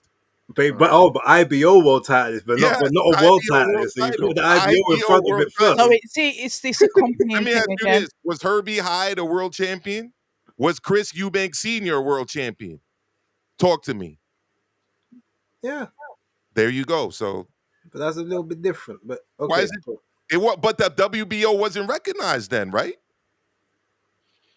it wasn't just the WBO that they held. But all right, cool. No. Let's go Okay. on. Well, this is a topic for another day. Yeah, you know Topic for what, and that this is where I'll actually sit out and go in the chat because I don't. Yeah, I leave the belt talk to you. So Canelo with his excellency Yeah. chess move, he's brought another one in. I want to know what you think. I was saying if he gets Gervonta Davis on board, then I'd say that's game, set, and match. If you can get Gervonta Davis on side, then it's curtains for everyone. I don't see that happening, to be I honest. didn't see Canelo coming either. Yeah, but Canelo does take on much stiffer opposition, even lately. But throughout his career, I mean, the dude has challenged himself. I mean, Gervonta Tank Davis is about to fight Lamont Roach. His last fight was Frank Martin. Yeah. The fight before that was Duarte. yeah. I mean, he fought Ryan Garcia, who's not held a world championship, and he needed a catch weight and a rehydration clause and a spy in the camp to do it. So you know, it's a. I mean, I'm not even gonna disrespect Canelo by comparing Gervonta Davis to him. When we talk, I'm not talking Not gonna about the do it. caliber of the fighters, because come on, Yeah. Canelo's a 20+ year veteran in Yeah. the game itself, All-time great. and a world title, multiple world title belt holder.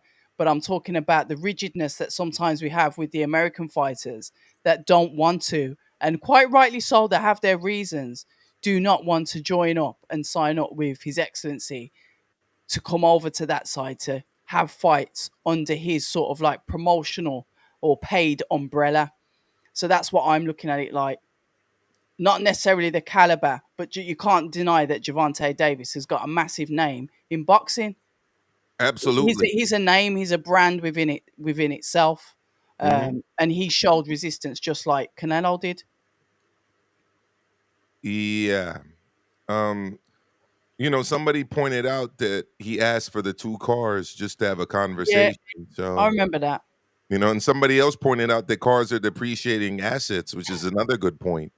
You know, of all things that you could ask for, he probably should have asked for a condo or something. I don't know, but look, Base, what do you think? Is he going to fight in a competitive fight in Riyadh, let's say against a Shakur Stevenson? Do you see that? It's a fight that I'd want to see. What you mean if he goes to Riyadh, or Yeah. if he was to go to Riyadh, he wouldn't have any other choice. Turkey's not going to give him any Free layup rides. rights like he's been getting for PBC. So that's probably why he won't go there. I've said that all the fights that people say they want to see for Davis, he's not going to have them. He Never won't have had them. I mean, guys have left the division waiting for fights with him or having them on the die on the vine. I mean, Teofimo was in the same weight class, right? Loma's pretty much retired now. Yeah. Fighting for his fellow members of the Orthodox Church that the dictator Zelensky's banning over there, right? What Devin else? Haney. Devin Haney moved up out of the division. I mean, they're all gone. That whole thing that was there, the whole new era of the four kings, right? Kings, yeah. They're all gone. And it's just Shakur, and Shakur's been calling for the fight. You know, you listen to the YouTubers and even, you know, urban radio in New York City and beyond in the East Coast, definitely. People have been asking for that fight. And his response is, who is Shakur Stevenson? What has Shakur Stevenson done? Well, by that standard, I mean, who is Lamont Roach? What has he done? Yeah. Right? Who is Hector Luis Garcia? What has he done? Who is Frank Martin? What has he done? Who is Pitbull Cruz at the time? What has he done? Like, you could go down the list. Shakur's a 3-weight world champion, formerly unified at 130, with legit wins on his record against actual world champions. I don't know what to tell you. I don't know. I don't really see it happening. Well, he's out in a bit anyway, so he's moving forward. Shakur's moving forward because obviously that's the card that we're going to be doing our live show around. Obviously the 22nd. Obviously it's a couple of weeks away. But I'm sure there's going to be plenty to discuss because that card is stacked from top to bottom. I don't know if there's any more topics that we need to cover. Did you hear about Adames not getting into Saudi? Who? Yeah. Adames. I thought that was kind of weird. Adames? So basically, just to give you a Hamza. Yeah, you tell it, Base. So what apparently the situation was, he wanted to go in 2 weeks before the fight. He said he wanted to get acclimatized. I get it. But his visa or something in their reading say that he can't enter the country until 9 days before the fight. So he wanted an extra 5 days to go get settled and acclimatized, and they say 9. And obviously he was initially complaining, saying, well, I'm here at the airport, they won't let me fly. So it was, some people are suggesting that he's already getting the excuses in case that he loses the fight. Oh, well, I wasn't able to acclimatize properly. But to be totally honest, look, some people say, look, 9 days is more than enough time. Some people say that no, he should be allowed the 2 weeks. We don't know how his body reacts to the flights and the time delays. It's about 17 hours from America to Saudi, give or take. So, maybe they should have made a special dispensation. He's over there. I think he is over there now, or he will be over there this week.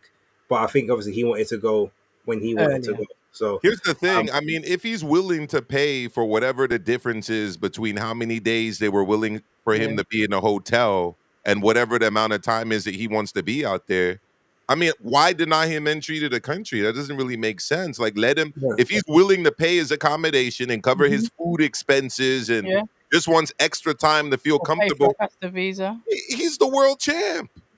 Yeah. You know what I mean? The thing is, they could have done it because there's been many fighters who've gone out there for a month, 3 weeks, and 2 weeks. Yeah, and stuff 3 like weeks. that. We've seen that. Yeah. But let's remember, he is fighting the ambassador of Riyadh season, so he isn't going to get the most favorable of conditions. So yeah, this is just you know what? Sorry, that I don't think they don't really. Everyone, by all accounts, they don't move like that. That's something you'd expect from maybe like Russia or like Germany or something. Whoa! Russia? Oh, I'm not doing this tonight. No, if you remember come on, I'm not doing this tonight. I'm not doing. No, but I'm just saying we've heard about what happens if a person travels over to Russia or Poland or Germany or the United States. Yeah, but even the United States, Paintgate and all that sort of stuff. But even the UK actually, because they all do it. I just don't want to single out one country because they all do it. But that's why I didn't just say one country. He said 2 countries. But my point was, from what we've heard, everyone's heard of the Saudis. They don't seem to do the discrimination thing, and I think because they're still trying to build that infrastructure and that look, they don't want any negativity, so they're going to treat everyone with. I agree with as much. And they are strict with the visas because I know that because I was told if I was going to go out there, to make sure you do it way ahead of time. Be specific on the dates that you're going to be there because you could end up like hanging around in the airport and you can't get in. Yeah, they are strict with the visas. I will say that you do have to cross your dot your I's and cross your T's and dot your I's. Yeah, that one. I don't know if you want to finally touch on the rumors of the potential fights that are potentially being announced. I don't know because before we do that, just let Maestro, because Maestro didn't actually give us his opinion of Chisora and Wallin, like just the fight itself. Look. It was vintage Chisora in terms of effort, but you can definitely tell that he's been in the ring for a long time. He's moving a little bit slower. The legs are moving a little bit slower. His recovery powers and his cardio output is still very impressive, especially for a 41-year-old.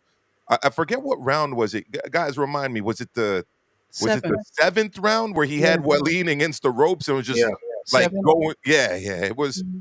Yeah, I've only seen the fight once, so I'm pretty sure it was the 7th. Yeah, it wouldn't have been more than the 8th, but I want to say 7th.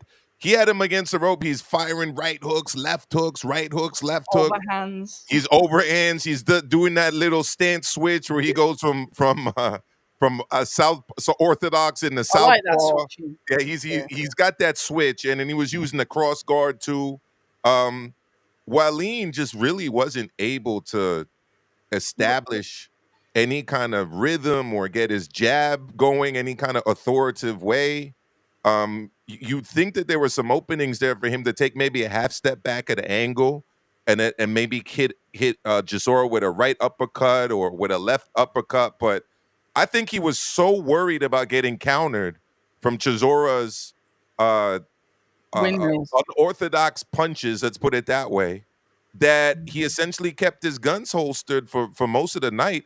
This is gonna sound extreme, but Danny, this is my impression after the fight. I told you when I called you. I haven't watched the fight again, but I didn't give him a round when I was watching the fight. Not Yeah, one round. I heard you say that on your show. Yeah, Punchline. yeah. That was a bit crazy. Maybe I gotta go. Maybe I gotta go back and watch it. I think they generously I gave him three, but wasn't. I'm not gonna lie. I wasn't scoring the fight. I was Yeah. enjoying myself. I was there. It was all about supporting Derek Chisora. At least, I like Derek. My wife likes Derek. You know, it was a night of enjoyment. You know what I mean? And let's just say the environment wasn't conducive to scoring a fight in Casa Maestro. So I'll have to go back and watch it under more professional circumstances. Let me put it that way, and I'll give you my opinion. But I was biased for Chisora anyways, and I was enjoying the fight, and I didn't really in the moment see anything impressive from Wallin. But I will go back and watch it. I do think though that he was leaning in with his head. And there was a moment or two where he was like trying to get in at the cut a little bit. He did that. The cut got open because of the tape. I'm just gonna say it. Those are dirty tactics, man. Yeah.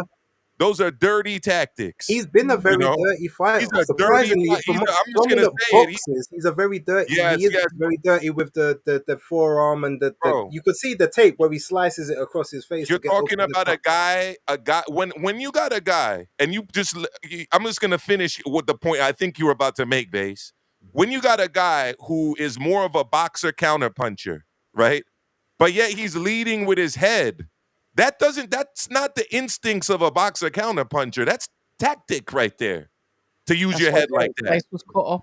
You know what I mean? So, and you look at Chisora's face, he had gash on above one eye, gash above the other eye. One eye he was gashed under as well. There was two under. Two under. Thank you, Base. So I wasn't a big fan of that. He said that in the post-fight presser, to be fair. He mentioned that he was leading with his head, and that's what bossed up his face. But no, I will. I say Star Fox knows what time it is, but don't highlight that comment. No, I was. No, I'm not. I gave it 116, 110. I gave Wallin 4 rounds as well. So yeah, when you go back and watch it, I think you will score a couple rounds for him. What I wanted to ask you though, do you think he would have had a little bit of a better chance or able to get more of a foothold in the fight had they have been in a normal heavyweight size ring, 20 by 20? Rather than 18 by 18. Do you think that might have hampered him a bit? I think it might have hampered him a little bit, but I'm gonna rewatch it. Little less Peter Tosh. You know what I mean, and little more focus on the fight. I'm gonna give you the full technical breakdown. Next time I talk about this fight, the full technical analysis. But okay, cool. Last night I was just enjoying number 49 for Mr. Derek Chisora. I would shout out the number 13 he also had on his shorts as well. Good number that is. Yeah. There you go. Okay, what was we just about to, you're about to ask Maestro something else before? No, I was saying about these potential tomorrow. Danny was like, there's potential fights. We've seen, reports on X about Joel Joyce potentially fighting Dillian White. That's been out there. The Ring magazine's put that out. So, yeah. Obviously not asking you to reveal your sources, Danny, but... Just word on the canvas. There's, David Adelaide potentially fighting Jamie TKV. If that fight happens, how do you think that goes with them two? Bro, David Adelaide is going to get another brutal knockout is what's going to happen. You think he's going to literally ice my man then? Based on what I saw in the last fight, absolutely.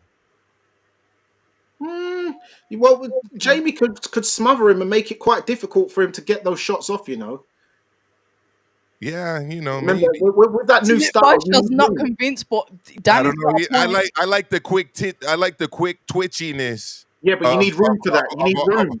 of our man there. He's fighting like David Hay was fighting in his primes. That's what he looked Yeah, like because in he's that last trained by fight. David And Hayes you need trainer, isn't room. it? Quick You need room twitchy, for that. man. You need Quick room for that, twitchy. though.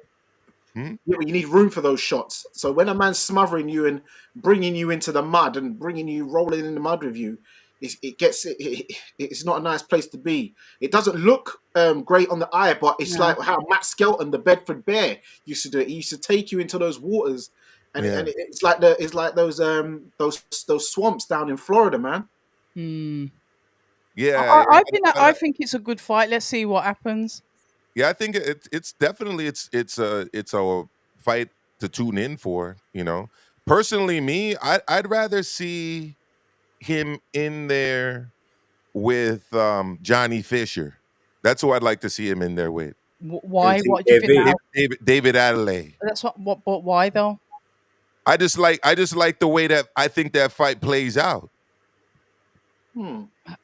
I think Talk to us, that Johnny. Michael. One thing that Johnny Fisher showed me in that last fight It's is that hard. he's got a lot of heart. Yeah. And when he gets hurt, he tries to get you right back. You know what I mean? That you mix that in there with David Adelaide's like athletic, like I was saying earlier, quick Explosiveness. twitchy style. I think that's a more compelling matchup in terms of offense. Whereas I see your man's key to success being what Danny was talking about, which is like slowing down the fight, using his weight, his Smothering. size, smothering him. I Mm. mean, that just doesn't sound as appealing or exciting to me personally. So, that's just the way I look at it. I think Johnny Fisher versus Adelaide is an explosion waiting to happen. I hear that. Mm-hmm. Also, I heard there was an announcement coming soon that Ben Whittaker is now signed to fight Liam Cameron in April in the Midlands. Is that right? I don't know. Yeah, well, that's what I heard. Word on the canvas. Well, I saw it online actually. I saw it all over. And apparently, what's his name? Rumor Fraser mill. Clark is supposed to be returning on that card as well. Fighting, Yeah. yeah. Well, to be fair, Shalom did say that Fraser Clark was returning in April, but who's the opponent? He's already said it won't be anyone of note. He kind of said that about a month ago. And he's in Joseph Parker's camp at the moment. You know what? I have a good opponent for TKV. It's Moses Itauma. They're in the same camp. Yeah, I didn't know that. in the same gym. Yeah, Yeah, Okay, they're so in the same that's camp. not gonna Him, work out. Fabio. I got a good fight for your boy though from Birmingham in the light heavyweight division, right? What, Shakan? Nah. Ben Whitaker. He's from Okay. Birmingham area, right? I'm not Wolverhampton. Wolverhampton. Yeah. Yes, close by. Sorry, Wolverhampton. Sorry for that. Well, sorry, Birmingham, but yeah. Yeah, sorry, Birmingham. More to the point. Yeah, sorry about that. David Morrell Jr. Man, let's get him as You UK. know what? Base has already David Morrell beat the shit Jr. out of me. He needs a comeback fight. We need to settle. We need to settle. Pisses me off. We need to You lot settle. just won't let David things Morrell fly. Jr. versus Eat a your dick, guy. Maestro. Your guy. Eat a big fat dick. Choke on the dick. Listen, Oh, I don't good care. grief. Eat it. Cause stop this shit. I've already had this from base. I'll be getting Look, your words are out there live forever, all night. October. You have to accept this. When you say Nah, you're things gonna have to- online, if Nah, it's I'm in, if You countering. it's didn't say it here on You're Fight Talk accountable Live. forever. You said it here on deflecting. Fight Talk Live. I'm countering. Eat a dick. October, listen. No, I ain't listening. No, listen. I'm here to back you. I'm here to back you a little bit.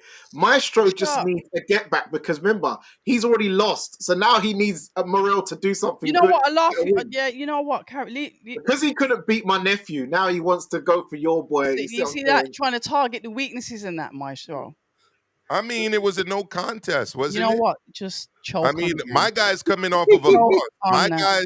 My Deep guy just got throaty. beat by the monster. Your guy, I don't know what Choke happened on to it. your guy, to be honest, but he had issues with Cameron. So Ain't it the Mancunian Baturbia? But what was he from again? Listen, he might have had issues with. Let's see how the rematch goes. Yeah. I think that fight sells out the arena in Birmingham. I'm just saying. Okay, That but if fight all right, sells out the stadium in Wolverhampton. well, Sells it out. What it'll be Resorts World, won't it? yeah, more than likely. Or well, no, because remember, and they did do that Wolverhampton the ballroom. Very They small. but they might give him that. Well, let me ask you though, serious question. Like, Yeah. if he comes in, like, and obviously deals with Cameron and shows that like it was a one-off fluke and Yeah. everything. Like, are you still on the he beats Morel train? You know what? I don't. I'm not even. You know what? I'm not backing a fight ever again. You know, I'm not Okay. doing it. Or just not? Or is You it know just what? not They just don't back one me fight? like how I back them. So let's see what happens. Yeah. Okay. Yeah, the fighters back you, man. The fighters back you. No, I Nah, know what she means. No, that's cold. That's cold. So she'll probably tell you off camera. But yeah. Yeah. Okay. Also, I see what's his name, Jordan Thompson. It looks like he's training down at the farm with Don Charles. I see he's He training there a started lot. there. Oh, is it? He started. Don Charles was his trainer. So good. I'm glad he's gone back there. Okay, I didn't know that. Put that in your So pipe. just since I'm gonna be going to the fight, I might as well talk about it, right? This Friday night in New York City, we're gonna see Dennis Berenchik defend his WBO lightweight championship against Norfolk, Virginia's undefeated Keyshawn Davis. So On Keyshawn Friday, apparently forgot Valentine's night. who Andy Cruz is. I'll be sure to ask him about Andy Cruz after the fight, should he win. I think he's going to win, but it's no easy fight at all. We also have the return of one of the big babies. I can't co-sign the nickname the real big baby, but he's one of the big babies, one of the Jared two is big on that babies. card, isn't he? Yeah. Jared Anderson's making his return to Good the for ring him. as well. So I'll be there. I'll be there ringside for that fight.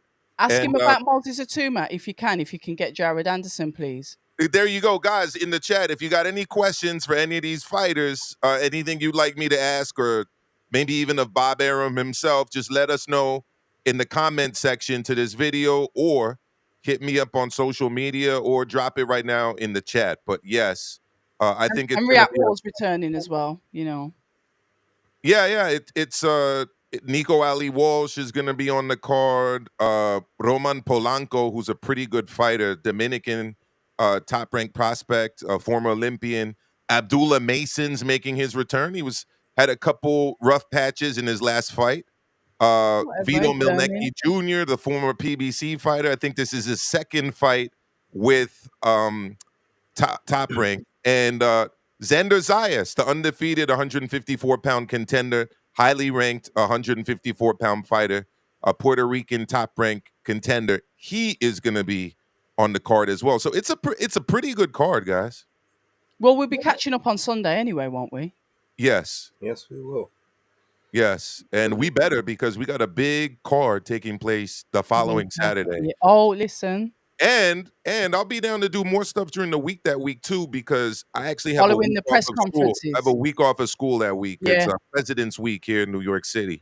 So we could actually do some post media stuff, like, you know, the ring, whatever they do, the whatever, you know, the I know red what you're talking carpet about.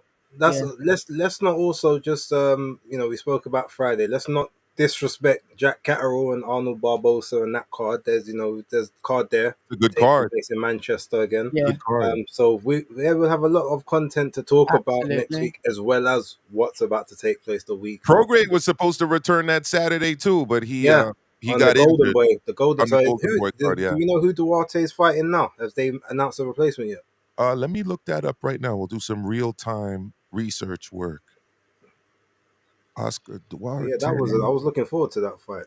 I was. Hold on, while you're doing He's that, going to be taking on Miguel Madueno.